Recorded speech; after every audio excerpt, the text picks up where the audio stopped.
Bismillahirrahmanirrahim. Assalamu alaikum. I welcome you in my class of Pakistan Studies. My name is Akila Asif. I am Assistant Professor in ComSets Institute of Information Technology, Islamabad.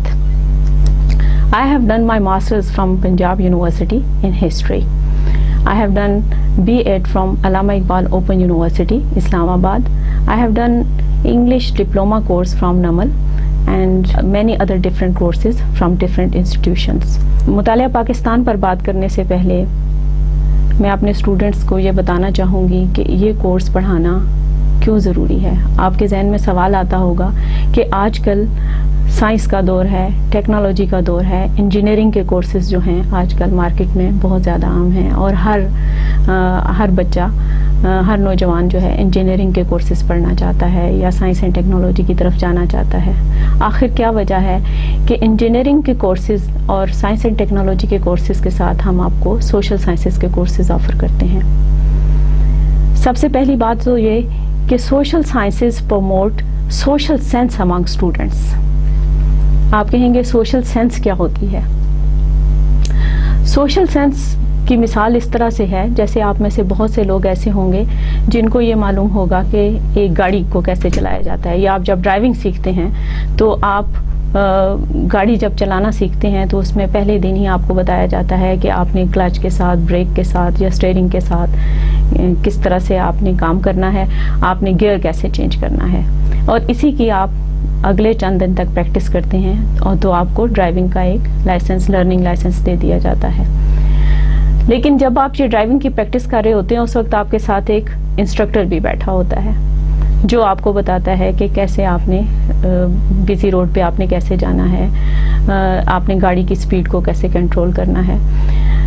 جب آپ اکیلے گاڑی لے کر road پر آتے ہیں تو آپ کو پتہ چلتا ہے کہ آپ کو ٹیکنیکلی تو ساری چیزوں کا پتہ ہے کہ آپ نے کلچ کے ساتھ, بریک کے ساتھ, اسٹیئرنگ کے ساتھ گیئرز کو کیسے چینج کرنا ہے, لیکن کچھ چیزیں ہیں جو آپ مس کرتے ہیں جو آپ کا انسٹرکٹر آپ کو بتا رہا ہوتا تھا یا جس نے آپ کو ڈرائیونگ سکھائی وہ آپ کو بتا رہا ہوتا تھا. اس کو کہتے ہیں روڈ سینس. ایک اچھی گاڑی ڈرائیو کرنے کے لیے روڈ سینس کی ضرورت ہوتی ہے. بالکل اسی طرح سے زندگی گزارنے کے لیے جہاں بیسک اور اپلائیڈ سائنسز آپ کو مدد دیتی ہیں کہ آپ ٹیکنیکلی اور ٹیکنیکی لحاظ سے آپ میں وہ ساری خوبیاں آ جائیں جو کہ ایک اچھے انجینئر میں یا ایک اچھے سائنسدان میں ہونی چاہیے یا ایک اچھے ڈاکٹر میں ہونی چاہیے, وہ سب سبجیکٹس جو ہیں وہ آپ ان کورسز میں پڑھتے ہیں. لیکن زندگی کیسے اچھی گزارنی ہے, معاشرے پہ آپ نے کیسے اچھے طریقے سے رہنا ہے, اس کام کے لیے آپ کو سوشل سائنسز کے سبجیکٹس دیے جاتے ہیں. دوسری اس کا یعنی آپ کو جو اپلائیڈ اور بیسک سائنسز ہیں, دو sciences promotes technical know-how and social sciences promotes social sense among the students. So this is the main reason of the teaching of social sciences courses. The second point is social sciences creates awareness among youth about social and political issues.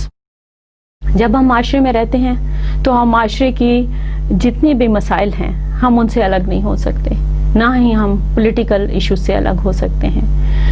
ان معاشرتی مسائل کے ساتھ بہتر طریقے سے کیسے نمٹا جا سکتا ہے, ان سب کے لیے آپ کو کیسے آپ کی رائے کیسے اچھی بنائی جا سکتی ہے, آپ کو اچھے اور برے میں تمیز کیسے سکھائی جا سکتی ہے, یہ تمام چیزیں آپ سوشل سائنسز کے سبجیکٹس کے ساتھ پڑھتے ہیں کیونکہ وہ سوشل سینس کو پروموٹ کرتی ہیں.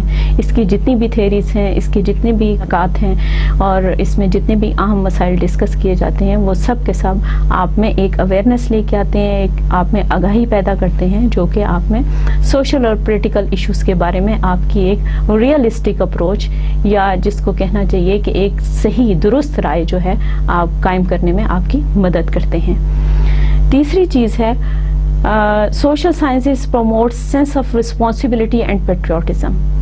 سینس آف رسپانسبلٹی کیا ہے؟ آپ نے دیکھا ہوگا اکثر اوقات جب آپ کسی دفتر میں جاتے ہیں تو آپ کو یا کسی اسکول میں جاتے ہیں یا کالج میں جاتے ہیں تو آپ کو مختلف طرح کے لوگوں کے ساتھ آپ کا واسطہ پڑتا ہے. ان میں سے کچھ لوگ آپ کو بہت جلدی رسپانس دیتے ہیں، آپ کا کام اچھے طریقے سے کرتے ہیں، آپ کے ساتھ کوئی بے جا تقاضا نہیں کرتے، اور وہ اپنا کام ایمانداری سے کر رہے ہوتے ہیں، یعنی وہ اس معاشرے کے ذمہ دار فرد ہوتے ہیں. جبکہ کچھ لوگ ایسے ہوتے ہیں جو کہ بلکہ آج کل آپ کے ذہن میں اور آپ ارد گرد دیکھتے بھی ہوں گے، اور یہ سوال بھی آتا ہے بہت سارے ذہنوں میں کہ بہت سارے لوگ اپنی ذمہ داریاں اچھے طریقے سے نہیں نبھا رہے. تو اس کی وجہ یہ ہے کہ آج کل نہ صرف یہاں پاکستان میں بلکہ پاکستان سے باہر بھی ٹیکنیکل ایجوکیشن کی طرف تو توجہ دی جاتی ہے، یا بیسک یا اپلائڈ سائنسز کو تو پروموٹ کیا جا رہا ہے، مگر سوشل سائنسز پہ جو کہ کیریکٹر بلڈنگ کے لیے بہت ضروری ہے اس پر توجہ نہیں دی جا رہی. اس لیے یہ ضروری ہے کہ آپ کو سوشل سائنسز کے بارے میں بتایا جائے، اور سوشل سائنسز کے سبجیکٹس کے بارے میں آپ کو زیادہ سے زیادہ آگاہی دی جائے، تاکہ آپ میں ایک احساس ذمہ داری پیدا ہو سکے. اور احساس ذمہ داری کے ساتھ ہی ایک اور چیز جس میں لکھا ہوا ہے پیٹریوٹزم. پیٹریوٹزم کا مطلب ہے کہ اپنے وطن سے محبت. ظاہر ہے کہ جو شخص بھی جس جگہ پیدا ہوتا ہے اس کو اپنے علاقے سے بہت محبت ہوتی ہے، اور یہ انسانوں تک ہی محدود نہیں، یہ تصور انسانوں تک ہی محدود نہیں ہے، بلکہ پرندوں کو بھی اب اس جگہ سے انسیت ہوتی ہے. دیگر جانوروں کو بھی اپنے جس جگہ پہ ان کی جائے پیدائش ہوتی ہے وہاں پر ان کو اپنی جائے پیدائش سے بے انتہا محبت ہوتی ہے.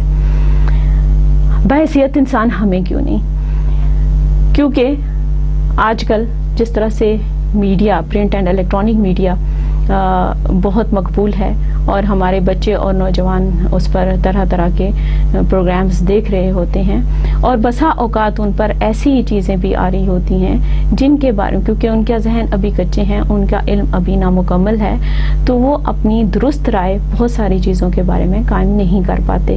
اور ان میں سے بہت ساری چیزوں کا تعلق قومی نظریات کے ساتھ بھی ہوتا ہے، قومی پالیسیوں کے ساتھ بھی ہوتا ہے، اور ہمارے روزمرہ کے معاشرتی مسائل کے ساتھ بھی ہوتا ہے. ان تمام مسائل سے نمٹنے کے لیے ہمیں چاہیے کہ ہم سوشل سائنسز کو ترقی دیں اور ان کو سائنس اینڈ ٹیکنالوجی کے مضامین کے ساتھ شامل رکھیں. اسی طرح سے اس کورس کو پڑھانے کے بنیادی مقاصد کیا ہیں؟ یقیناً یہ سننے کے بعد کہ ان کی اتنی اہمیت ہے تو ہمارے ذہن میں یہ سوال پیدا ہوتا ہے کہ اب ہم اس کے مخصوص مقاصد پر بھی نظر ڈالیں کہ اسپیشلی پاکستان اسٹڈیز کیوں، کیونکہ اور بھی بہت سارے سبجیکٹس یہاں پر موجود ہیں جو کہ سوشل سائنسز سے ریلیٹڈ ہیں، لیکن انڈر گریجویٹ لیول پہ خاص طور پر کیوں ہم نے پاکستان اسٹڈیز کے کورس کا انتخاب کیا اور ہم کیوں اس کو لازمی کورس کے طور پر پڑھتے ہیں؟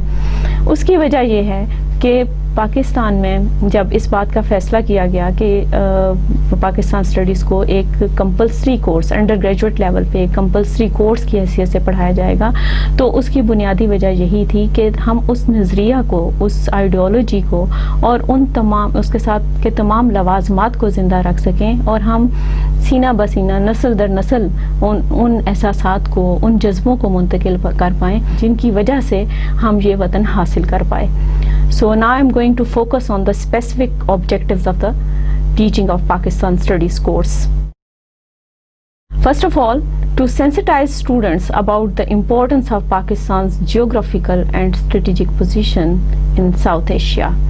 آپ کو پتہ ہے کہ یہ دنیا جو ہے، یہ جو کرۂ ارض ہے، پلانٹ ارتھ، اس پہ 7 بڑے بڑے خشکی کے حصے ہیں جن کو کہ ہم مختلف بر اعظموں میں تقسیم کرتے ہیں. ساؤتھ ایشیا، آپ کو پتہ ہے ایشیا سب سے بڑا بر اعظم ہے، اور اس میں پاکستان جو ہے ساؤتھ ایشین ریجن میں واقع ہے. ہم جب جیوگرافیکل انٹروڈکشن یا پاکستان کے جیوگرافیکل امپورٹنس کے بارے میں پڑھیں گے تو میں آپ کو اس کے بارے میں تفصیل سے بتاؤں گی. ساؤتھ ایشیا میں پاکستان کی اس وقت اسٹریٹجک پوزیشن بہت امپورٹنٹ ہے. اس کی ایک تو وجہ یہ ہے کہ we are sharing our boundaries with India, with China and to some extent with Russia, and these three countries are nuclear powers, and Pakistan, you know, is also a nuclear power. So with this reference, this is the unique position within the international geography, and this is the main reason of the importance of strategic importance of Pakistan. اس حوالے سے پاکستان کی position بہت ہی اہم ہے, کیونکہ یہ جتنی بھی یہ جو چاروں ایٹمی طاقتیں ہیں یہ ان کی سرحدیں ایک دوسرے کے ساتھ ملی ہوئی ہیں، اور اس کی وجہ سے یہاں پر جو صورتحال ہے وہ ایک بالکل ہی مختلف اور پیچیدہ صورتحال سامنے آتی ہے جو کہ پاکستان کی حیثیت کو نمایاں کرتی ہے۔ دوسری بات یہ کہ چائنا اور رشیا کے پاس گرم پانیوں تک رسائی نہیں ہے، جو کہ پاکستان کے پاس بحرۂ عرب کی وجہ سے ہمارے پاس یہ رسائی ممکن ہے۔ Now, the presence of NATO forces in Afghanistan is also making Pakistan's strategic position very important۔ آپ نے اکثر خبروں میں سنا ہوگا کہ نیٹو فورسز جو ہیں وہ اس وقت افغانستان میں موجود ہیں، اور ان کی وجہ سے بھی پاکستان کی جو اسٹریٹجک پوزیشن ہے وہ بہت امپورٹنٹ ہے، اور ہمیں اپنے طلباء و طالبات کو یہ بتانا ہے کہ پاکستان کی جغرافیائی حیثیت جو ہے اس کی وجہ سے پاکستان جو ہے ساؤتھ ایشیا میں ایک بہت اہم امپورٹنٹ ملک کی حیثیت حاصل ہے۔ دوسری بات، the second objective is to promote the knowledge of Pakistani culture and civilization۔ آج کل کلچر اور سویلائزیشن جو ہیں وہ بہت امپورٹنٹ ہیں، وہ اس وجہ سے کہ now media specially electronic media is very active, اور آپ دیکھتے ہوں گے کہ دنیا میں کسی بھی جگہ کسی بھی خطے میں اگر کوئی واقعہ، معمولی سا واقعہ بھی رونما ہوتا ہے تو اس کی خبر چند لمحوں میں پوری دنیا میں پھیل جاتی ہے، اور اس کی وجہ آپ کو پتہ ہے کہ میڈیا ہے جو کہ بہت جلدی خبریں دوسروں تک پہنچا رہا ہے۔ اب اتنی ریپڈ اسپریڈ آف انفارمیشن جو ہے اس کی وجہ سے بہت سارے کلچر اور سویلائزیشنز جو ہیں جو کہ ویک ہیں یا جو اپنی آئیڈینٹی مینٹین نہیں رکھ پا رہے، ان کے لیے اس میں خطرہ ہے، کیونکہ ایسا نہ ہو کہ وہ دوسری سویلائزیشن سے اور کلچر سے اتنے متاثر ہو جائیں کہ ان کے اپنی حیثیت جو ہے، اپنی انفرادیت جو ہے وہ برقرار نہ رکھ سکیں۔ اس حوالے سے پاکستان اسٹڈیز کا یہ مضمون جو ہے یہ بہت اہم ہے، یہ کورس بہت اہم ہے کہ ہم نے پاکستان کی نئی نوجوان نسل کو، ینگ جنریشن کو یہ بتانا ہے کہ how to maintain your identity within international community, and how you have to look into the beauty of your culture and civilization۔ ہمارا کلچر بہت خوبصورت ہے، لیکن ہمارے کلچر جو ہے اس کی ایک اپنی منفرد حیثیت ہے۔ ہمارا کلچر ہندوؤں کے کلچر سے مختلف ہے، ہمارا کلچر رشیا کے لوگوں سے مختلف ہے، چائنا کے لوگوں سے مختلف ہے، افغانستان کے لوگوں سے مختلف ہے۔ حالانکہ افغانستان مسلم کنٹری ہے لیکن ان کی اپنی تہذیب و تمدن ہے، ہمارا اپنا تہذیب و تمدن ہے۔ اسی طرح سے ایران حالانکہ مسلمان ملک ہے اور وہ بھی اسی خطے میں واقع ہے، لیکن ہمارا کلچر جو ہے وہ ایران سے بھی مختلف ہے، ایران کا ایک اپنا کلچر ہے اور اپنی تہذیب ہے۔ یہاں میں آپ کے ذہن میں سوال پیدا ہوگا کہ کلچر اور سویلائزیشن یہ دونوں لفظ جو ہیں یہ ساتھ ساتھ کیوں آ رہے ہیں؟ ہم کلچر ہی صرف کیوں نہیں کہہ دیتے، سویلائزیشن کیوں کہتے ہیں؟ دیکھیں، کلچر اور civilisation you can say these are the two sides of the same coin. جیسے کہ کلچر کا مطلب یہ ہوتا ہے کہ جو رسم و رواج یا جو ٹریڈیشنز یا جو ہم مختلف طرح کے تہوار یا مختلف طرح کے زبانیں یا مختلف طرح کے لباس جو ہم استعمال میں لاتے ہیں، کھانے پینے کی عادات، رہائش کا طریقے، آرکیٹیکچر جس کو کہتے ہیں، یہ سب کی سب چیزیں جو ہیں یہ کلچر کا حصہ ہوتی ہیں۔ اور جب ایک کلچر بہت صدیوں تک، جب ایک تمدن بہت صدیوں تک، بہت عرصے تک کسی جگہ پر قائم رہتا ہے تو اس کو ہم تہذیب کا نام دیتے ہیں۔ So this is the main difference between culture and civilization. So culture کا مطلب یہ ہے کہ جو رسم و رواج ہیں، اور وہ رسم و رواج جو صدیوں سے چلے آ رہے ہیں اور ہماری زندگی، ہماری قومی زندگی کا حصہ بن چکے ہیں، ان کو ہم سویلائزیشن کہتے ہیں۔ اس سے اگلا نقطہ ہے to aware new generation about the current affairs and important pillars of Pakistan's political system.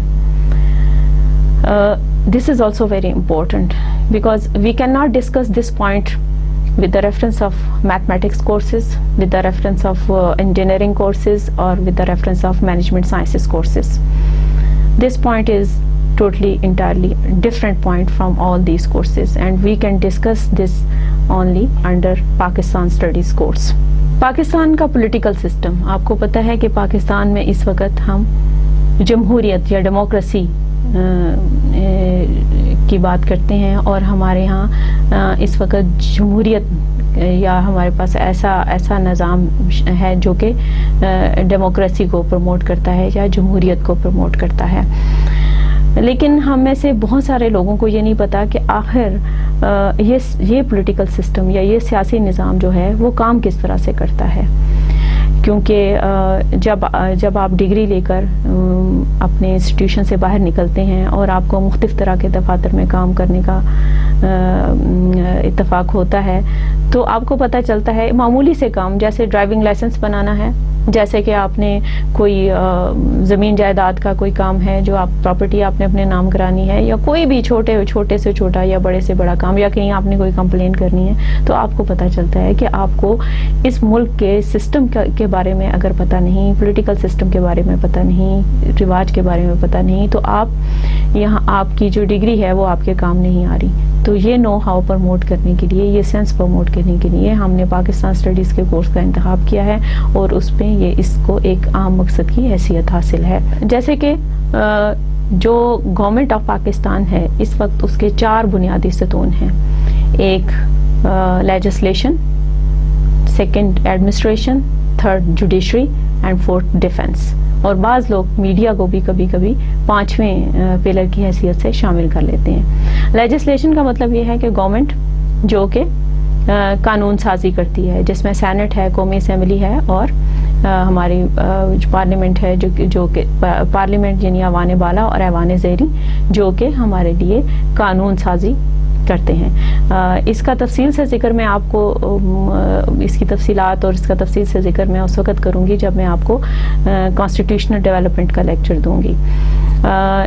اس میں پولیٹیکل سسٹم کے لیے سمجھنے کے لیے اتنا ہی اس وقت ضروری ہے کہ ہم پاکستان کے اندر جو اس وقت سسٹم کام کر رہا ہے اس کے بارے میں آگاہی دینے کے لیے پاکستان اسٹڈیز کے کورس کو ہم پڑھاتے ہیں، تاکہ جب ہمارے اسٹوڈنٹس معاشرے میں اپنا کردار ادا کرنے کے لیے، اپنا رول پلے کرنے کے لیے جائیں تو ان کو پتہ ہو کہ انہوں نے کس طریقے سے کام کرنا ہے اور انہوں نے کہاں پر جا کے کس سے اور کیا بات کرنی ہے. The next point is to aware the students with the meaning and significance of Pakistan's foreign policy. Foreign policy is also very important because through foreign policy you develop the country's relations with other countries within international community. So international community کے اندر یا دوسرے ممالک کے ساتھ جب کوئی ملک تعلقات استوار کرتا ہے تو اس وقت اس کے ذہن میں اپنے ملک کی ترجیحات کا ہونا بہت ضروری ہے، اور انہی ترجیحات کا نام فارن پالیسی ہے. ہمارے ملک کی دوسرے ممالک کے ساتھ تعلقات بنانے میں کیا ترجیحات ہیں، یہ ایک بہت اہم موضوع ہے اور پاکستان اسٹڈیز کے کورس کا حصہ ہے، اور ہمارے مین مقاصد میں یہ آبجیکٹیوز میں شامل ہے. The next point is Pakistan Studies as a compulsory subject. یہ کمپلسری کورس ہے، اس کو پورا کیے بغیر آپ کو ڈگری نہیں مل سکتی، اس لیے اس کورس کو اس کی ایک اہمیت یہ بھی ہے. To develop the qualities of patriot Pakistani for understanding and fulfilling their duties and responsibilities. جب ہم اس کی ہسٹری پڑھیں گے تو آپ کو پتہ چلے گا کہ ہم نے یہ ملک بہت مشکل سے حاصل کیا ہے. یہ ملک ایک دن بات کرنے سے یا ایک دن قربانی دینے سے یا ایک دن مظاہرہ کرنے سے یا ایک دو جانے دینے سے نہیں بنا. اس کے پیچھے بہت سارے لوگوں کی قربانیاں ہیں، اس کے پیچھے بہت سارے لوگوں کی دن رات کی محنت ہے، جب جا کر ہم نے یہ ملک حاصل کیا. اور اس کے حصول کے بعد اب ہم نے اس میں کس طرح سے رہنا ہے اور کس طرح سے کام کرنا ہے، اس کے لیے آپ کا ذمہ دار شہری بننا بہت ضروری ہے. اسی لیے میں نے اس پوائنٹ کو main objectives of the course میں شامل کیا ہے. The next point is to develop the sense of belongingness to their motherland. ظاہر ہے جب آپ کو کسی چیز کی اہمیت کا احساس ہوتا ہے تو آپ کا اس کے ساتھ پھر آپ کی محبت بھی ہوتی ہے، اور جب محبت ہوتی ہے تو وابستگی بھی ہوتی ہے. اسی وابستگی کے احساس کو اجاگر کرنے کا ایک مقصد پاکستان اسٹڈیز کا کورس پڑھانا ہے. The next point is to develop strong faith in the basic concepts of Pakistan's ideology and introduction of Pakistan's historical background. This is another very important point because Pakistan's ideology یا نظریہ پاکستان ایک بہت ہی اہم نقطہ ہے جو کہ ہم بہت تفصیل سے جس پر بات کریں گے اپنے اگلے لیکچرز میں. اور پاکستان کا ہسٹوریکل بیک گراؤنڈ، کیونکہ جو آپ کی ہسٹری ہے، آپ کی تاریخ ہے، وہ بحیثیت مسلمان اس خطے میں بہت مختلف ہے. اگرچہ ہندو اور مسلمان دونوں اس خطے میں رہے اور ایک قوم کی حیثیت سے بھی رہے، مغل دور میں بڑی مثالیں موجود ہیں اس کی، لیکن اس کے باوجود ہماری ایک مخصوص تاریخ ہے اور ہمارا ایک مخصوص تمدن ہے، جس کی وجہ سے پاکستان کا نظریہ وجود میں آیا. اور پاکستان کا یہ نظریہ جو ہے اس کی وجہ سے بر صغیر کے مسلمان ایک جگہ پر اکٹھے ہوئے، اور جب وہ ایک جگہ پر اکٹھے ہوئے تو پھر ایک تحریک بنی. جب ایک تحریک بنی تو پھر اس میں ہمیں بہت معیاری قیادت ملی، اور اس معیاری قیادت کی وجہ سے یہ ممکن ہوا کہ ہم پاکستان میں آج سکھ کا سانس لے رہے ہیں. تو یہ تو تھے اس کورس کو پڑھانے کے بنیادی مقاصد. اب اس کو پڑھنے کے لیے ہمارے پاس ایک کتاب ہے جس کو کہ اس کتاب میں جتنے بھی موضوعات شامل ہیں وہ آپ کے کورس کا حصہ ہیں، لیکن اس کتاب کے علاوہ بھی آپ کے لیکچرز موجود ہیں جس کے لیے آپ کو میٹیریل دیا جائے گا، مواد جو ہے آپ کو فراہم کیا جائے گا اور بتایا جائے گا کہ وہ اس کو کہاں سے اور کیسے حاصل کیا جا سکتا ہے. یہ ٹیکسٹ بک ہے، اس کو آپ دیکھ سکتے ہیں. ایم اکرام ربانی کی لکھی ہوئی یہ کتاب جو ہے آپ کو اس کورس کے لیے پڑھنی ہوگی. Now I'm going to discuss the tentative list of lectures. First of all, Introduction to Pakistan Studies and Ideology of Pakistan. This is the topic of my first lecture. The second lecture is Muslim nationalism. The third is aims and objectives of the establishment of Pakistan. The fourth is Land and the People of Pakistan. Land and the People of Pakistan, Lecture 2. Land and the People of Pakistan, Lecture 3. History of Pakistan started from 2500 BC and 712 AD. This is first lecture on historical background. The second lecture, it will start 712 AD to 1526 AD. In ninth lecture, inshallah, we will cover history of Pakistan. Third lecture from 1526 till 1880. In 10th lecture, evolution of Muslim nationalism in India. In 11th lecture, emergence of Pakistan movement. In 12th lecture, Pakistan movement historical events. In 13th lecture, creation of Pakistan and role of Muslim leadership. In 14th lecture, establishment of Pakistan 1 from 1947 till 77. This topic is little different, and all the details of this lecture are not available in this textbook, but through my slides, and I will also share with you how you can consult quality books, different quality books and reading material for this topic. Establishment of Pakistan میں ہم نے یہ بتانا ہے کہ جب پاکستان بن گیا تو اس کے بعد کیا ہوا، اس کے بعد پاکستان کی کون کون سی گورنمنٹس آئیں، ان گورنمنٹس نے کس طرح سے کام کیا، اس میں کیا کیا اہم واقعات پیش آئے، اس میں کتنی دفعہ ہمارے ملک میں، آپ کو پتہ ہے، آپ کے ذہن میں سوال پیدا ہوتا ہوگا یا یہ ذہن میں آ رہا ہوگا کہ اس میں تو بیچ میں مارشل لا بھی لگے ہیں، بیچ میں ڈیموکریٹک گورنمنٹس بھی رہی ہیں. تو یہ ساری کی ساری باتیں انشاءاللہ ہم اس ٹاپک کے تحت مکمل کریں گے. The next lecture is establishment of Pakistan 2 from 1978 till 2008 and different rulers from 1947 till 2008. اس میں ہم جتنے بھی اب تک پاکستان کے پرائم منسٹرز اور پریزیڈنٹ آئے ہیں اس پہ میں آپ کو سلائڈز دکھاؤں گی اور میں آپ کو بتاؤں گی کہ کس طرح سے یہ مختلف لوگ آئے اور ان کا تعلق کس کس سیاسی جماعت کے ساتھ تھا اور ان کا کیا رول رہا. Constitution developments in Pakistan. جب نظریے کی بات آتی ہے، جب تحریک کی بات آتی ہے، جب حصول پاکستان کی بات آتی ہے، تو اس کے بعد اگلی بات جو ہے وہ ہے پاکستان کا آئین. یہ ایک بہت ہی معتبر پیپر ہے یا ایک بہت ہی معتبر دستاویز ہے جو کہ پاکستانی عوام کے لیے خاص طور پر ان کو سہولت دینے کے لیے اس ملک کو قاعدے قانون ایک خاص قاعدے قانون کے تحت چلانے کے لیے بنائی گئی ہے. اور اس میں ہمیں کیا کیا مشکلات پیش آئیں، اس کی کیا ہسٹری ہے، اس میں کن مشکلوں سے ہم گزرے. اور پاکستان کا آئین، کیونکہ پہلا آئین ہم نے پاکستان بننے کے 9 سال کے بعد حاصل کیا تھا، تو اس کی کیا وجہ تھی، کیوں ہم نے اتنی دیر کر دی، یہ سب کی سب تفصیلات جو ہیں ہم اس ٹاپک میں کور کریں گے.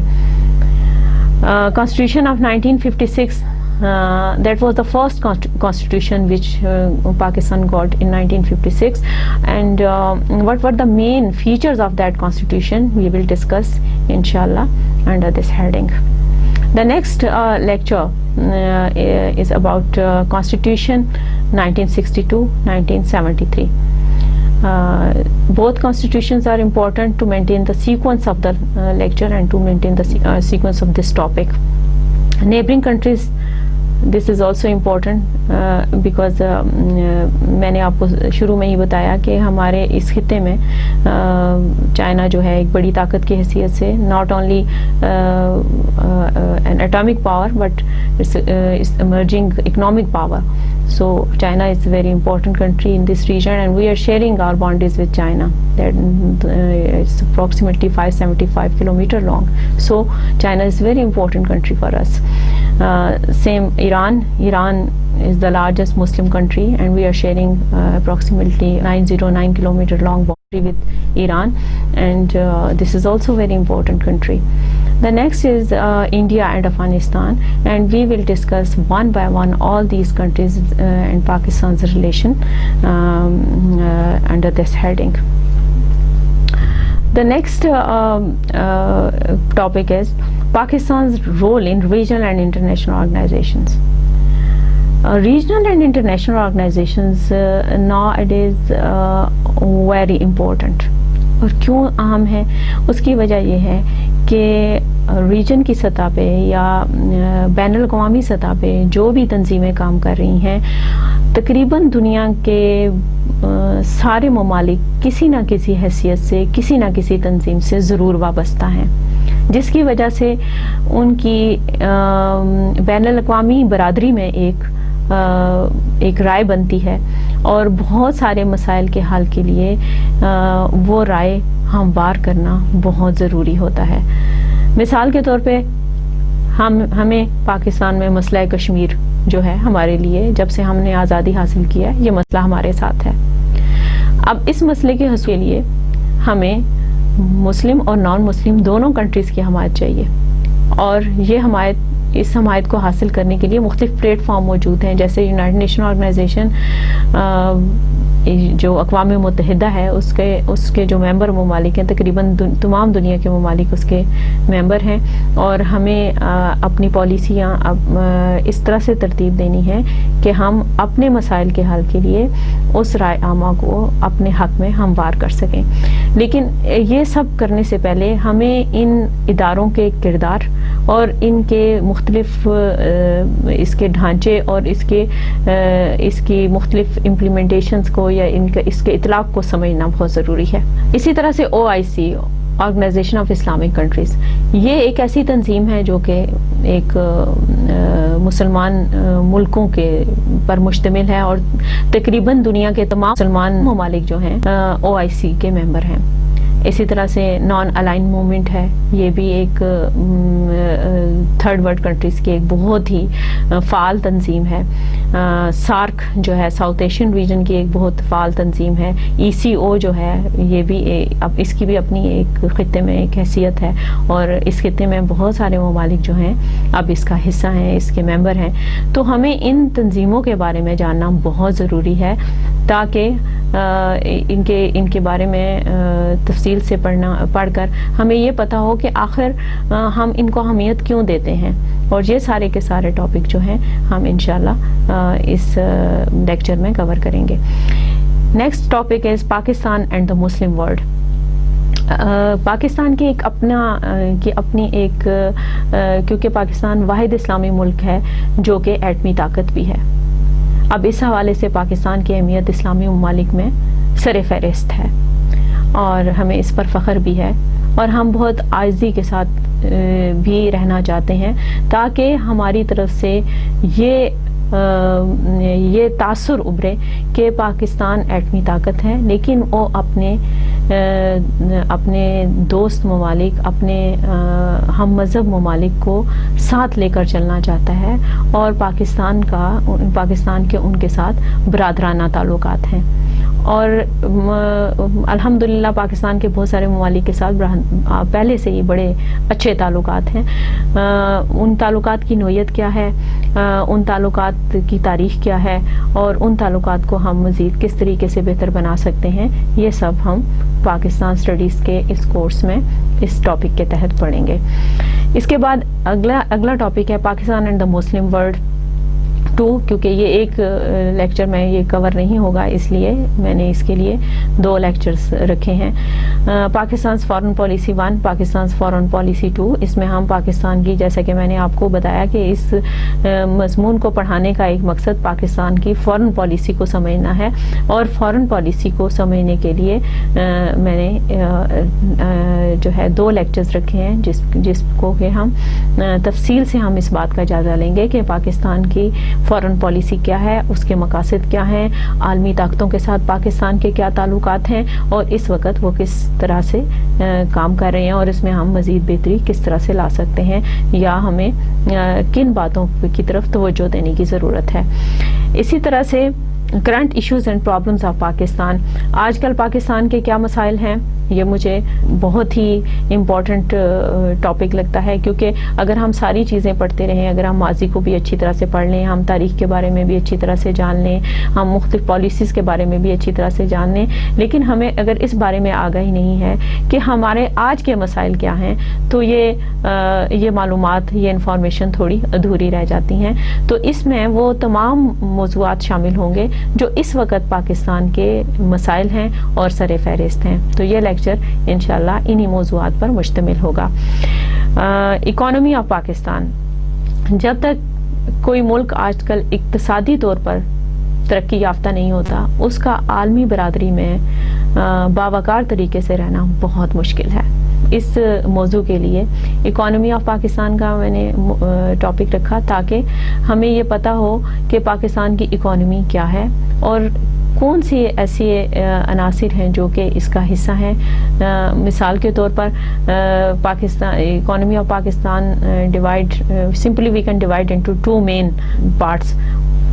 First is industry and second agriculture, because agriculture is the backbone of the country اور اس کو ہم نہیں چھوڑ سکتے. زراعت جو ہے ہم بہت سارے ہمارے ملک میں ایسے حصے ہیں, ہمارے ملک کی جو آبادی ہے اس کے 70% سے زیادہ لوگ جو ہیں ابھی بھی ان کا انحصار زراعت اور اس سے متعلق دیگر شعبوں کے ساتھ ہے اور ان کی گزر بسر جو ہے وہ زراعت پر ہے. اسی طرح سے انڈسٹری جو ہے, ہم کیونکہ یہاں پر را مٹیریل دستیاب ہے, پاکستان اس لحاظ سے ایک بہت خوش قسمت ملک ہے. یہ آپ یقین رکھیے کہ ہم دنیا کے بہترین خطے میں رہ رہے ہیں اور ہمارے پاس اس وقت ہر طرح کا را مٹیریل موجود ہے. اگر ہم ٹیکنیکلی تکنیکی طور پر بھی مضبوط ہو جائیں. اگر ہمیں مشینوں کو استعمال کرنا آ جائے, اگر جدید مشینری جو ہے وہ یہاں پر موجود ہو, ہمیں پاور کا پرابلم نہ ہو اور بجلی دستیاب ہو, تو ہم ان تمام وسائل کو بہتر طریقے سے بروئے کار لا سکتے ہیں اور اس طرح سے ہم اپنی اکانومی کو مضبوط کر سکتے ہیں. یہ تو تھے ہمارے لیکچرز کی تفصیل جو کہ انشاءاللہ ہم اس سیمسٹر میں پڑھیں گے. Now I'm going to focus on my first lecture. The topic is, according to this lecture schedule, what is an ideology? Ideology is a very important word. Urdu میں اس کا ترجمہ ہے نظریہ. نظریہ کیا ہوتا ہے؟ Let us see this statement. A political ideology is a system of beliefs that explain and justifies a preferred political order, either existing or proposed, and offers a strategy, institutions, processes, programs for its attainment. Another statement, an ideology offers an interpretation of the past and an explanation of the present and a vision for the future.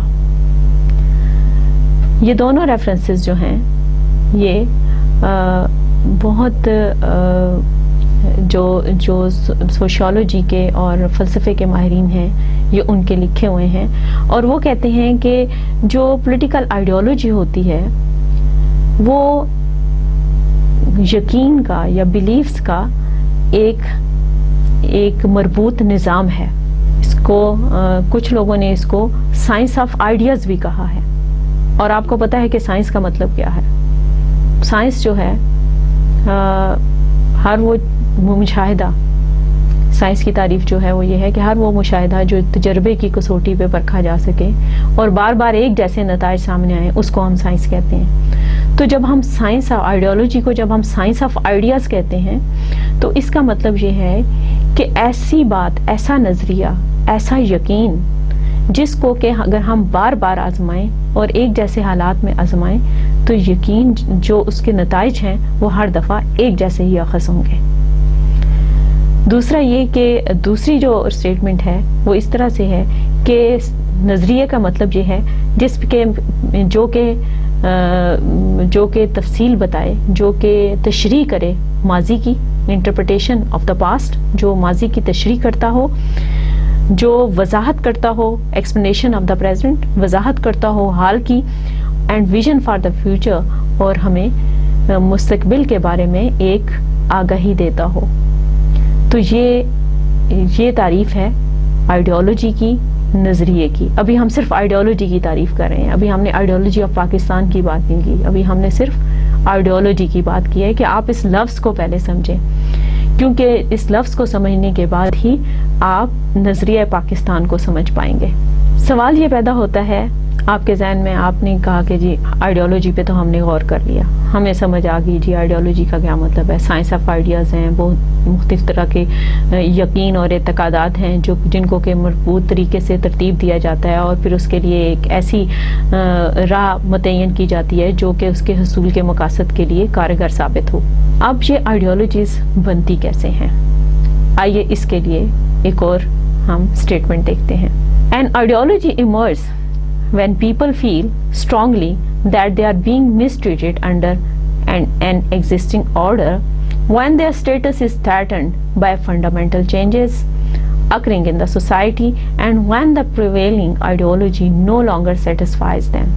آپ نے دیکھا کہ اس میں واضح طور پہ ideology کے بارے میں یا نظریہ کے بارے میں یہ بات کہی گئی ہے.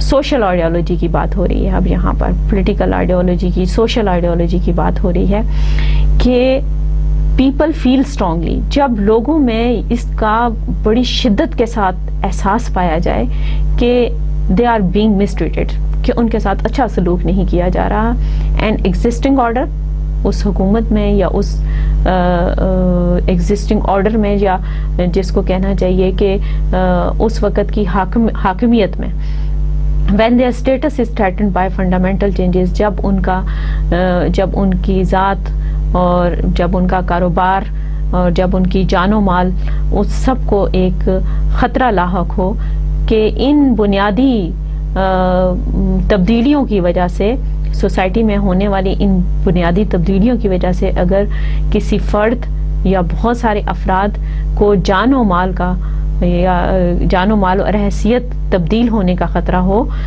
تو، اور جب and when prevailing ideology no longer satisfied ہیں، اور جب اس وقت جو نظریہ کام کر رہا ہو وہ ان کو مطمئن نہ کر پا رہا ہو. اب یہ تھوڑا سا آپ کے لیے سمجھنا شاید مشکل ہوگا کہ یہ بڑی خشک سی بات کی گئی ہے کہ جی یہ کیا پیپل اسٹرانگلی فیل اور mistreated. Now I am quoting an example here. آپ اپنے ذہن میں اس وقت تحریک پاکستان کی مثال رکھیے، آپ کو یہ ساری باتیں ایک دم سے سمجھ آ جائیں گی.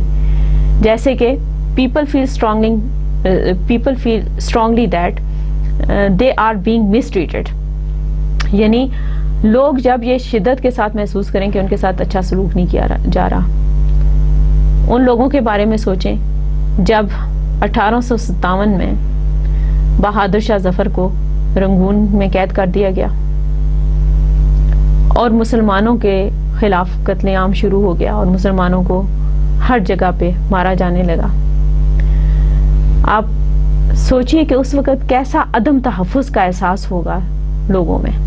اس کی مثال میں یہ بھی دوں گی کہ ہمارے پاکستان ٹیلی ویژن نے بہت عرصہ پہلے ایک ڈرامہ لکھا تھا تعبیر. آپ تعبیر کو دیکھیں. تعبیر میں ان حالات و واقعات کو بڑے ہی اچھے طریقے سے دکھایا گیا ہے جب 1857 میں جنگ آزادی ہوئی اور اس کے بعد مسلمانوں نے کن برے حالات کا سامنا کیا. ایگزسٹنگ آرڈر آپ اس وقت کی برٹش گورنمنٹ کو کہہ سکتے ہیں، اور status is threatened by fundamental changes. Status کس طرح سے ان کو جان و مال اور ان کی حیثیت بدل جانے کا کیوں خطرہ تھا؟ کیونکہ اس وقت وہ بیک وقت دو طرح کے طاقتوں سے مقابلہ کر رہے تھے. ایک طرف برٹش تھے یا انگریز تھے جو کہ فاتح کی حیثیت سے ہندوستان میں داخل ہوئے اور انہوں نے آخری مغل حکمران کو قید کر لیا. دوسری طرف ہندو تھے جو اگرچہ صدیوں تک مسلمانوں کے ساتھ رہے لیکن ان کے ذہن میں ہمیشہ سے یہ بات رہی کہ مسلمان باہر سے آئے ہیں، اور کیونکہ مسلمان بھی بر صغیر میں ایک فاتح کی حیثیت سے آئے تھے اور ان کے لیے بھی یہ بہت مشکل تھا کہ وہ فوری طور پہ جو ہی انگریزوں نے حکومت قائم کی وہ ہندوؤں کی حاکمیت کو تسلیم کر لیتے. تو اس وقت کے مسلمانوں کا جو حیثیت تھی وہ اس کو خطرہ لاحق تھا. ان کو جان سے تو وہ مار ہی رہے تھے، ان کے جو اسباب تھے وہ لوٹے جا رہے تھے، ان کی جائیدادوں کو لوٹا جا رہا تھا، ان کو لا تعلق کیا جا رہا تھا. تو یہ وہ تمام حالات تھے جو کہ نظریے کے لیے، ایک نظریے کو فروغ دینے کے لیے یا ایک نظریے کو بنانے کے لیے ضروری ہوتے ہیں. کیونکہ یہ ماہرین نے کہا ہے اور اس سٹیٹمنٹ سے ثابت ہے، یہ میری یا آپ کی بات نہیں ہے، یہ جن لوگوں نے تحقیق کی ہے انہوں نے یہ کہا ہے کہ اگر people feel strongly that they are being mistreated under an existing order when their status is threatened by fundamental changes occurring in the society and when the prevailing ideology no longer satisfies them, then these all are the conditions which are required for the creation of an ideology. So how ideologies emerge? اس کا جواب یہ ہے، number one, rejected social position. And if you keep in your mind the example of Pakistan movement, then now you can easily judge a rejected social position the Muslim had at that time. The second is time of crisis. Of course, that time was the time of crisis for the Muslims of subcontinent. The third, social group Muslim, because we are going to focus on Pakistan's ideology and the social group in Pakistan ideology is Muslim. The next is social stress. Of course, they were facing social stress from the Hindu majority and the ruling British. اب سوال یہ پیدا ہوتا ہے کہ اگر تمام یہ بنیادی ترجیحات یا بنیادی نکات جو ہیں، عناصر جو ہیں وہ موجود ہیں ایک نظریہ کو بنانے کے لیے، تو نظریہ بننے کے بعد اس کی اہمیت کیا ہے، کیوں اہم ہے نظریہ؟ تو اس کا جواب یہ ہے، میں آپ کے لیے ایک اسٹیٹمنٹ پڑھ رہی ہوں کہ ideology is a motivating force for a nation which is striving hard to bring stability to its nationhood. It provides the cement binding base to the scattered groups in a society and bring them closer to each other on a common platform. یہاں پر underline کیا ہوا ہے motivating force. ایک ایسی طاقت ہے، ideology یا نظریہ ایک ایسی طاقت ہے جو کہ لوگوں کو اس بات پہ قائل کرتی ہے، جو لوگوں کو اس بات کی پہ کنونس کرتی ہے کہ کسی بات پر ایک ہو جائیں. کیونکہ دیکھیں، ایک یا دو لوگوں کے کہنے پہ تو کوئی ایک نہیں ہوتا. ٹھیک ہے، اگر آپ معاشرے میں موجود مختلف گروپ سے یہ کہیں کہ آپ مل بیٹھیں جی، تو ایسے تو نہیں ہوگا. ان میں کوئی ایسی چیز، ایسی تحریک دینے والی چیز ضرور ہوگی جو کہ ان کو ایک جگہ مل بیٹھنے پہ مجبور کرے گی. تو وہ موٹیویٹنگ فورس جو ہوتی ہے، وہ قائل کر دینے والی بات جو ہوتی ہے، اس کو ہم آئیڈیالوجی کہتے ہیں، اور یہی اس کی اہمیت ہے. پاکستان، تحریک پاکستان کے لیے جو ایک کنونسنگ فورس تھی وہ یہی تھی کہ ایک آئیڈیالوجی موجود تھی، ایک نظریہ موجود تھا، اور اس نظریے نے پورے ہندوستان میں پھیلے ہوئے، اس کے مختلف حصوں میں پھیلے ہوئے مسلمانوں کو ایک جگہ پر، ایک پلیٹ فارم پر لا کھڑا کیا، اور یہی اس کی اہمیت ہے. اور آئیڈیالوجی کے بغیر یا نظریہ کے بغیر بہت مشکل ہے کہ کوئی قوم جو ہے وہ کوئی تحریک چلا سکے، یا کوئی گروپ جو ہے وہ کسی تحریک کو جنم دے سکے. تو تحریک کو جنم دینے کے لیے نظریہ بہت ہی ضروری چیز ہے. تو یہ اس کی نظریے کی اہمیت اس سے واضح ہوتی ہے. اسی طرح سے basis of ideology of Pakistan. This is very important because now we are focusing on especially the ideology of Pakistan. What are their important elements and what are the important contents of the ideology of Pakistan. اس میں سب سے پہلا نقطہ ہے a balanced political system based on Islamic philosophy. Quaid Azam نے کہا، ہماری بنیاد اور ہماری کشتی کا لنگر اسلام اور صرف اسلام ہے. ذات پات کیا، شیعہ سنی کا بھی کوئی سوال نہیں. ہم ایک ہیں اور ہمیں بحیثیت ایک متحد قوم ہی آگے بڑھنا ہے. صرف ایک رہ کر ہی ہم پاکستان قائم رکھ سکیں گے. ہمارے لیے اسلام ہی کافی اور شافی ہے. پنجاب مسلم اسٹوڈنٹس فیڈریشن کانفرنس، صدارتی خطبہ 19 مارچ 1944.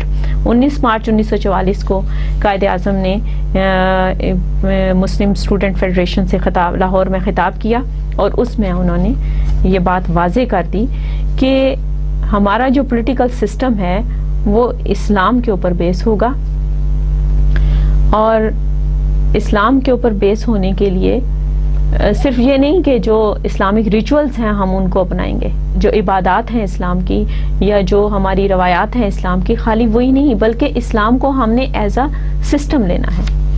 یہاں آپ کے ذہن میں آنے والے اس سوال کا جواب بھی میں دیتی چلوں کہ آخر اسلام کا مطلب کیا ہے. اسلام عربی زبان کا ایک لفظ ہے، آپ کو سب کو معلوم ہوگا، جس کے ایک لٹرل میننگ ہے اور ایک لٹریری میننگ ہے. لٹرل یعنی پیس اور سبمیشن. اب سبمیشن میں پیس تو آپ کو سمجھ آ گئی کہ اس کا تعلق امن سے ہے، لیکن سبمیشن کو تھوڑا سا میں کلیئر کر دوں کہ سبمیشن کا مطلب کیا ہوتا ہے. سبمیشن کا مطلب یہ ہے کہ جب ہم نے لا الہ الا اللہ محمد رسول اللہ پڑھ لیا، یعنی there is no God but Allah and Prophet Muhammad sallallahu alaihi wasallam is the last prophet of Allah, and we enter in the circle of Islam. اس کے ساتھ ہی ہم پر ایک اور بات بھی لاگو ہو جاتی ہے، اور یہ ہے کہ اب ہم نے اپنا ہر کام اللہ کی رضا کے مطابق کرنا ہے. اور اللہ کی رضا ہمیں کیسے پتہ چلے؟ اللہ کی رضا کے لیے، اللہ کی رضا کو جاننے کے لیے ہمارے پاس دو چیزیں ہیں، ایک قرآن پاک اور دوسرا معتبرہ احادیث اور سننا. یہ جو چیزیں ہیں یہی ہمیں سیدھے راستے پہ رکھتی ہیں، اور ان پہ ہمیں بغیر کوئی سوال کیے، بغیر کوئی عقلی دلیل دیے عمل پیرا ہونا ہے. تو یہ جو اسلامک فلسفی ہے دیٹ از ویری سمپل، اس بہت سادہ ہے، لیکن سادہ ہونے کے ساتھ ساتھ صرف یہ نہیں کہ یہ ایک چند الفاظ کا مجموعہ ہے، بلکہ یہ ایک پورے سسٹم کی نشاندہی کرتا ہے، ایک پورے نظام کے بارے میں بتاتے ہیں. آپ نے اکثر سنا ہوگا اسلام ایک ضابطۂ حیات ہے. ضابطۂ حیات کیسے ہے؟ ضابطۂ حیات ایسے ہے کہ اس میں ایک پورا ایک سسٹم موجود ہے. اسلام ایک مکمل ضابطۂ حیات ہے، یہ آپ نے سنا ہوگا. اسلام کیسے ضابطۂ حیات ہے؟ اس کا مطلب یہ ہے کہ اسلام میں زندگی کو گزارنے کے لیے، اس پلانٹ ارتھ کے اوپر زندگی گزارنے کے لیے ایک مکمل نظام موجود ہے، جس کے political, economic, religious, social system میں کسی کو بھی شک کرنے کی ضرورت نہیں ہے. بہت سارے لوگ آج کل تحقیق کے ذریعے، بہت سارے لوگ آج کل تشریح کے ذریعے، بہت سارے لوگ آج کل جدید ٹیکنالوجی کے ذریعے مختلف قسم کے نظاموں کے بارے میں لکھتے اور بولتے ہوئے نظر آتے ہیں. ہم اس لحاظ سے بہت خوش قسمت ہیں کہ ہمارے پاس ایک کتاب موجود ہے جس میں کہ یہ سب کے سب نظام پوری جزیات کے ساتھ، تفصیلات کے ساتھ لکھے ہوئے ہیں. ہمیں کرنا کیا ہے؟ ہمیں صرف یہ دیکھنا ہے کہ آج کل کے حالات کے مطابق ہم نے ان سارے نظاموں کو کیسے جدید دور کے مطابق ڈھالنا ہے اور اس پر عمل پیرا کیسے ہونا ہے. اس پہ ہمیں تحقیق کی ضرورت ہے، اس پہ ہمیں سوچنے کی ضرورت ہے. اور یہی بات ہمیں ہمارے قائد اعظم نے بتائی تھی کہ ہمیں پاکستان کے اندر ایک ایسے اسلامی نظام کو لانا ہے جو کہ جدید تقاضوں سے ہم آہنگ ہو اور ہمیں اقوام عالم میں معتبر کرے. دوسرا اہم نقطہ ہے ٹو نیشن کانسیپٹ. یہ پاکستان، نظریہ پاکستان میں ٹو نیشن کانسیپٹ جو ہے یہ بہت ہی اہمیت کا حامل ہے. آپ نے دو قومی نظریہ کے بارے میں بہت کچھ پڑھا اور جانا ہوگا. یہاں پر میں ایک خط کا حوالہ دینا چاہوں گی جو کہ علامہ اقبال نے قائد اعظم کو لکھا، اور اس میں وہ کہتے ہیں، میں سمجھتا ہوں کہ فی الحقیقت خانہ جنگی کی حالت ہی ہے. اگر فوج اور پولیس موجود نہ ہو تو یہ دیکھتے ہی دیکھتے پھیل جائے. گزشتہ چند ماہ سے ہندوستان میں ہندو مسلم فسادات کا ایک سلسلہ جاری ہے. صرف شمال مغربی ہندوستان میں گزشتہ 3 ماہ میں کم از کم 3 فرقہ وارانہ فسادات ہو چکے ہیں، اور کم از کم 4 وارداتیں ہندوؤں اور سکھوں کی طرف سے توہین رسالت کی ہو چکی ہیں. ان چاروں مواقع پر رسول صلی اللہ علیہ وآلہ وسلم کی اہانت کرنے والوں کو قتل کر دیا گیا ہے. سندھ میں قرآن مجید کو نظر آتش کرنے کے واقعات بھی پیش آئے ہیں. میں نے اس تمام صورتحال کا بغور جائزہ لیا ہے اور مجھے یقین ہے کہ ان حالات کے اسباب نہ مذہبی ہیں اور نہ اقتصادی بلکہ خالص سیاسی ہیں، اور وہ یہ کہ مسلم اکثریتی صوبوں کو بھی ہندوؤں اور سکھوں کا مقصد مسلمانوں پر خوف و ہراس طاری کرنا ہے. یہ خط لاہور سے 21 جون 1937 کو علامہ اقبال نے قائد اعظم کے نام لکھا تھا. اس خط سے اس میں سے یہ میں نے جو ایک پیراگراف آپ کے لیے پڑھا ہے، اس سے اندازہ ہوا ہوگا کہ دو قومی نظریہ ہم اپنی قومی اور سیاسی زندگی سے الگ نہیں کر سکتے.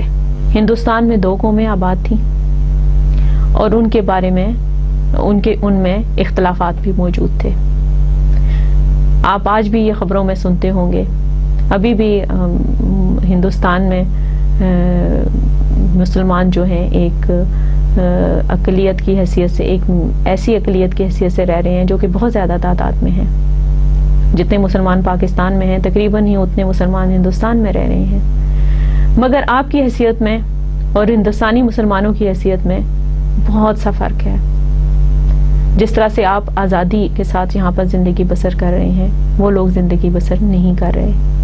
ان کو ہر وقت فسادات کا ڈر رہتا ہے. ہم بہت کوشش کرتے ہیں کہ اس خلیج کو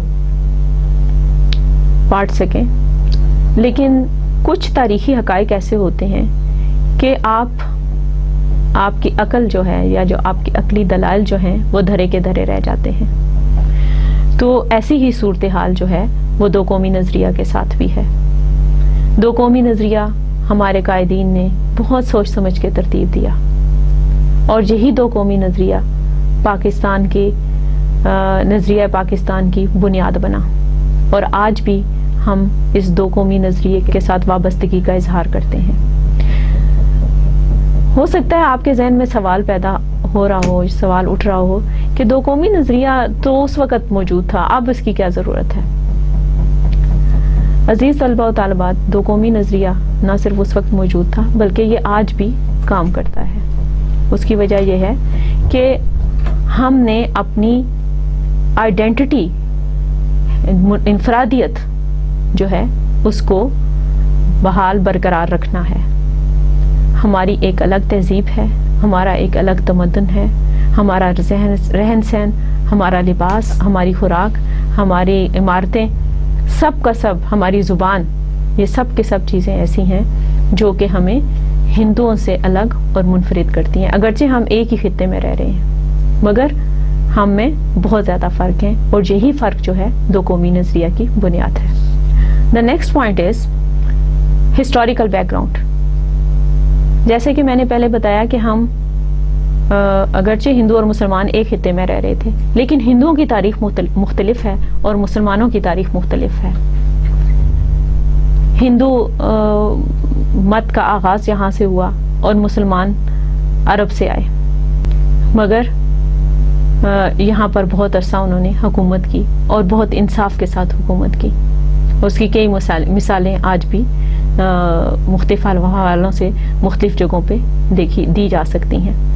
نظریہ پاکستان کی بنیاد میں ہمیں اپنی تاریخ کو بھی محفوظ رکھنے کی ایک خواہش جو ہے وہ کار فرما تھی، اور اسی لیے حصول پاکستان کا مطالبہ کیا گیا، اور اسی وجہ سے ہماری تاریخ کو نظریہ پاکستان میں بنیادی حیثیت حاصل ہے. The next point is culture and civilization. ہماری تہذیب اور ہمارا تمدن، جیسے کہ میں پہلے وضاحت کر چکی ہوں، ہندوؤں سے بہت مختلف ہے. اس لیے نظریہ پاکستان کی بنیاد اس تہذیب و تمدن کو محفوظ رکھنے کے لیے بھی ایک مضبوط پلیٹ فارم دیتی ہے. Now I'm going to focus on what are the aims and objectives of the creation of Pakistan. Number 1, enforcement of the sovereignty of Almighty Allah. Number 2, establishment of Islamic democracy. Number 3, revival of Muslim image and identity. Number 4, protection of Muslim culture and civilization. Next, two-nation theory. And the next is to get rid of the prejudice attitude of Hindu majority and establishment of balanced economic system. Point number 1. Now I'm going to discuss in detail. وہ کیا مقاصد تھے جس کے لیے ہم نے اس وطن کو حاصل کیا. اب ہم ایک ایک کر کے ان سارے نکات کا جائزہ لیں گے. یہ وطن بہت مشکل سے حاصل کیا گیا، لیکن اس کے حصول کے لیے مقاصد ہماری مدبرانہ جو قیادت تھی اس کے ذہن میں بالکل واضح تھے.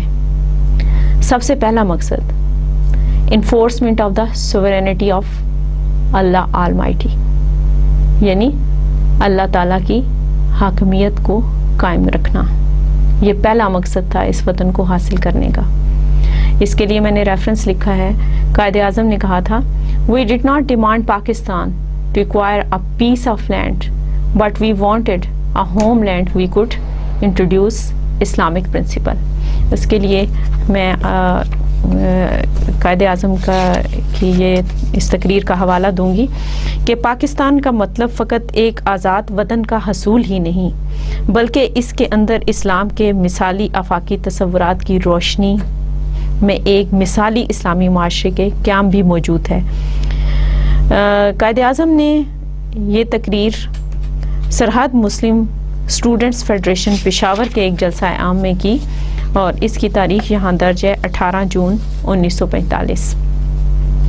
آپ اندازہ کر سکتے ہیں کہ قائد اعظم کے ذہن میں کوئی ابہام نہیں تھا کہ ہم نے پاکستان میں کس طرح کا نظام لانا ہے یا حاکمیت اعلیٰ کا تصور کیا ہے پاکستان کے لیے، کیونکہ 1945 تک پاکستان ابھی وجود میں نہیں آیا تھا، اس کے لیے ہم تحریک پاکستان عروج پر تھی، اور اس وقت قائد اعظم کا یہ خطاب اس بات کی وضاحت کرتا ہے کہ قائد اعظم نے بالکل واضح الفاظ میں کہا کہ ہم یہ خطہ زمین جو ہے، صرف یہ نہیں کہ کوئی یہ خطہ زمین لینا ہے، بلکہ ہم نے ایک ایسے خطہ زمین کے لیے ہم جدوجہد کر رہے ہیں جو کہ اسلام کے لیے اور اسلامی نظام کے لیے جس میں ہم کام کر سکیں اور ہم دنیا کے لیے ایک مثالی معاشرہ قائم کر سکیں۔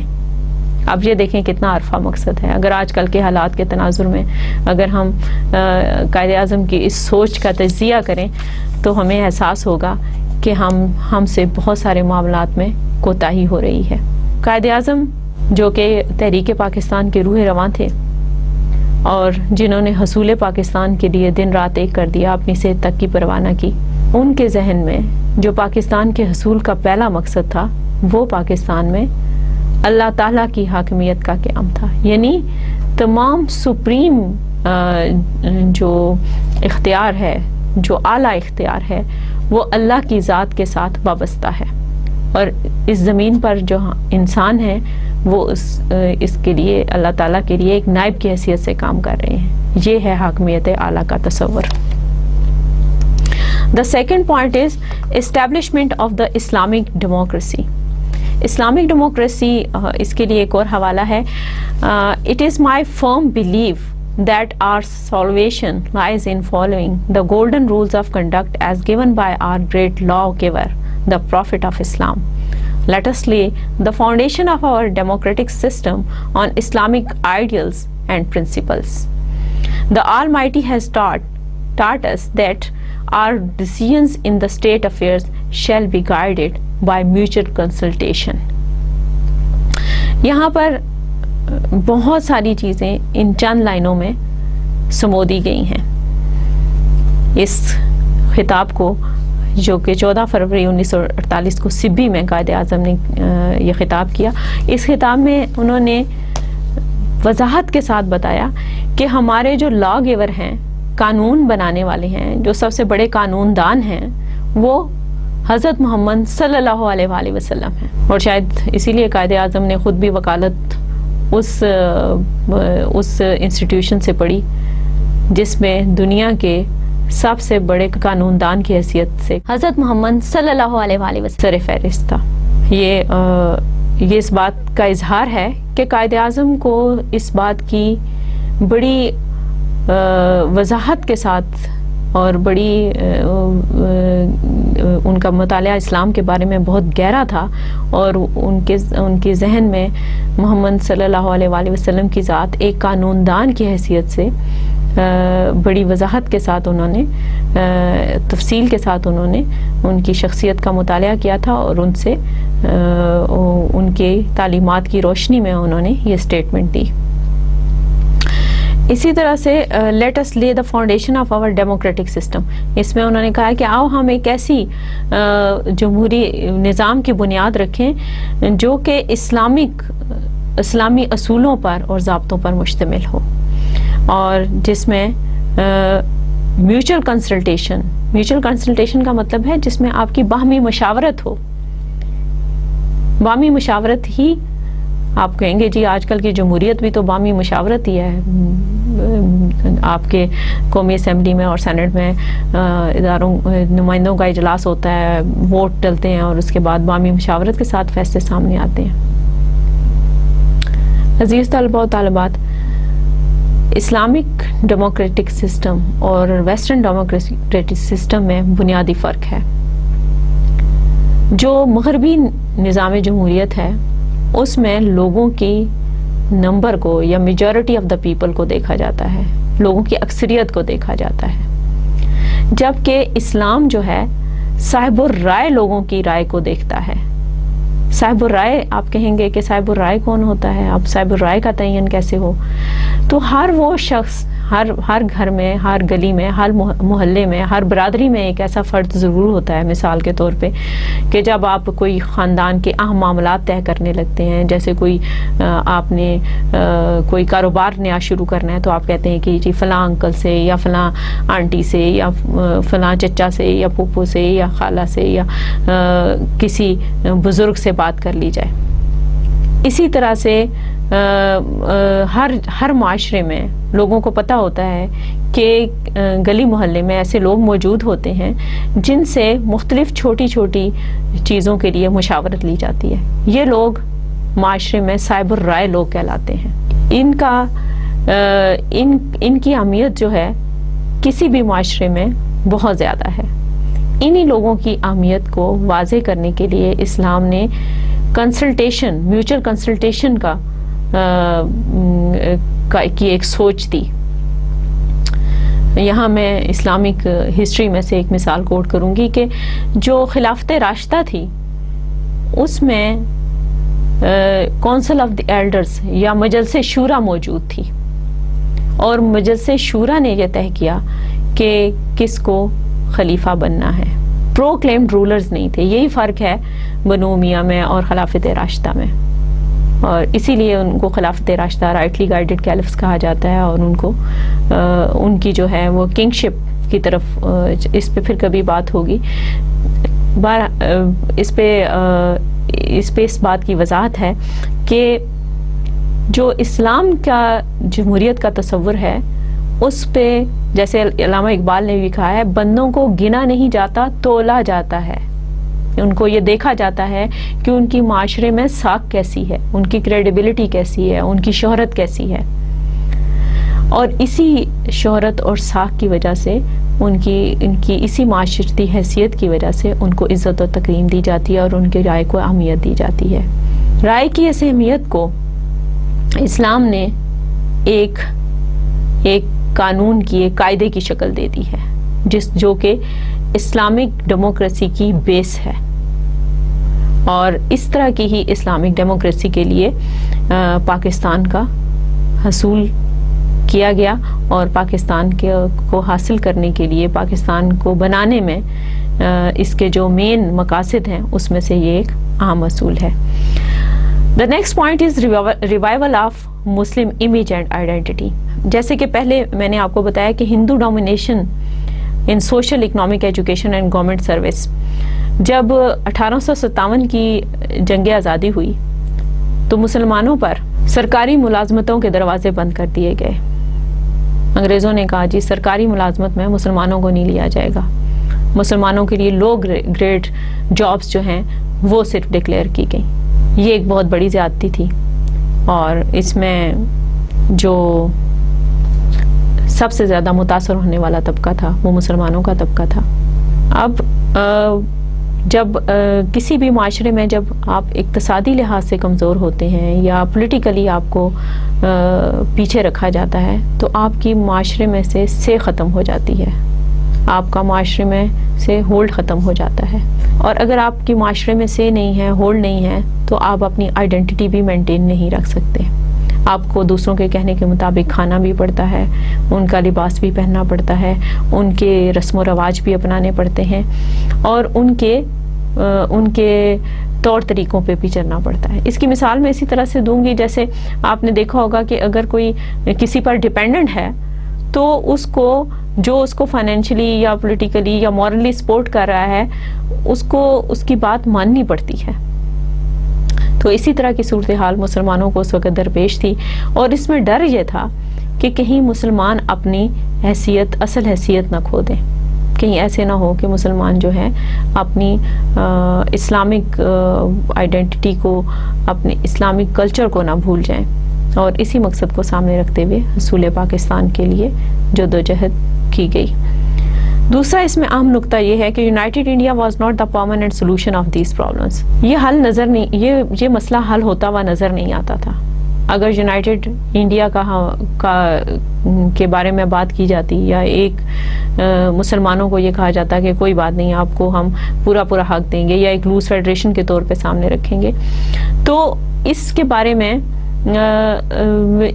میں کئی ابہام موجود تھے، جس کو پہلی دفعہ بڑا کلیئرلی جو ہے چودھری رحمت علی خان نے 1933 میں جب اپنا پمفلٹ شائع کیا ناؤ اینڈ نیور، اس میں انہوں نے بڑا کلیئرلی لکھا کہ یہ جو لوز فیڈریشن کا کانسیپٹ ہے یہ بالکل صریحاً غلط ہے اور مسلمانوں کو صرف اور صرف ایک علیحدہ وطن کے قیام کی منظوری کے لیے بات کرنی چاہیے، اور تاکہ مسلمان اپنا مسلم امیج اور آئیڈینٹی جو ہے اس کو مینٹین رکھ سکیں۔ Next point is protection of Muslim culture and civilisation. India میں، متحدہ ہندوستان میں، یا جس وقت سب کانٹیننٹ جب مسلمان اور ہندو اکٹھے رہ رہے تھے انگریزوں کے زیر نگرانی، زیر حکومت، اس وقت جو ان کی کلچرل ویلیوز تھیں وہ بھی بڑی وضاحت کے ساتھ مختلف تھیں۔ ہندوؤں کا پیدائش سے لے کے مرنے تک جتنا بھی لائف سائیکل ہے اس کا ایک ایک رسم، ایک ایک رواج، ایک ایک چیز مسلمانوں کے پیدائش سے لے کے موت تک کے رسم و رواج سے مختلف ہے۔ ایسی صورت میں متحد ہو کر رہنا یا ان کے ساتھ رہنا مسلمانوں کے لیے ناممکن تھا، اور کلچر اور سویلائزیشن کو برقرار رکھنا بھی مشکل تھا۔ اسی طرح سے سوشل بیہیویئر بھی مسلمانوں کا مختلف تھا، کیونکہ سماجی رویے جو ہیں آپ کے اعتقادات کی وجہ سے بنتے ہیں، آپ کے بیلیفز کی وجہ سے بنتے ہیں، آپ کے ریلیجن کی وجہ سے بنتے ہیں، آپ کے مذہب کی وجہ سے بنتے ہیں۔ مسلمان ایک خدا پر یقین رکھتے تھے، ایک خدا پر یقین رکھتے ہیں، اس لحاظ سے ان کا جو مذہب کے ساتھ وابستگی ہے وہ، اور جبکہ ہندو جو ہیں وہ بہت سارے خداؤں پہ یقین رکھتے ہیں، ان کے ہر ایک کام کے لیے، ہر ایک خواہش کے لیے، ہر ایک التجا کے لیے ایک مختلف طرح کا خدا بدھ کی شکل میں یا کسی بھی شکل میں موجود تھا۔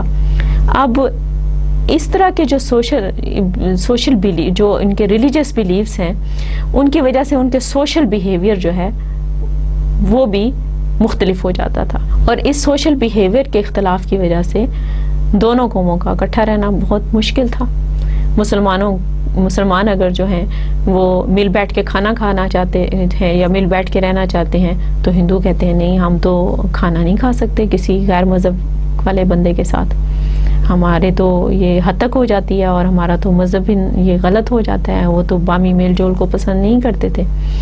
اسی طرح سے مسلمان جو تھے، جیسے گائے جو ہے مسلمانوں کے لیے ایک مسلمان اس کو ذبح کرتے تھے، اور ہندو جو ہے ان کے لیے وہ ایک ماتا کی، گو ماتا کی حیثیت رکھتی ہے۔ تو اس طرح کے جو معاشرتی رویے تھے وہ مختلف تھے، اور یہ بھی ایک وجہ ہے جو کہ protection of Muslim culture and civilisation سے ریلیٹڈ ہے۔ اسی طرح سے مسلمانوں کا کلچر بالکل مختلف ہے۔ ہمارا لباس دیکھیں، اب اس وقت بھی جو مسلمان خواتین تھیں ان کا لباس، یا مسلمان مرد تھے ان کا لباس جو ہے وہ بہت مختلف تھا ہندوؤں کے لباس سے۔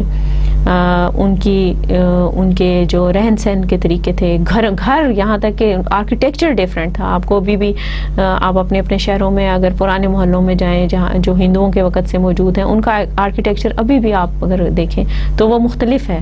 مسلمانوں کا جو طرز تعمیر ہے وہ مختلف ہے۔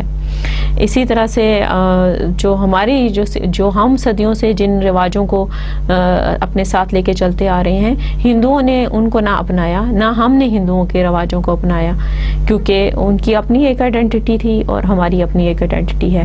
اسی طرح سے ان کا لٹریچر جو ہے وہ بالکل مختلف ہے، اور ہمارا جو لٹریچر ہے، ہمارا لٹریچر ان سے بالکل مختلف ہے، اور اس لٹریچر کے مختلف ہونے کی بنیادی وجہ زبان ہے۔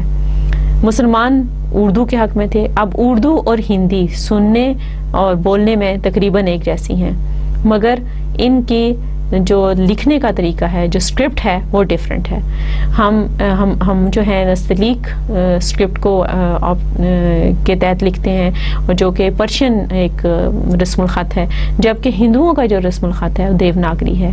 تو یہ بھی ایک وجہ تھی. اسی طرح سے Muslim were not prepared to accept Hindu supremacy.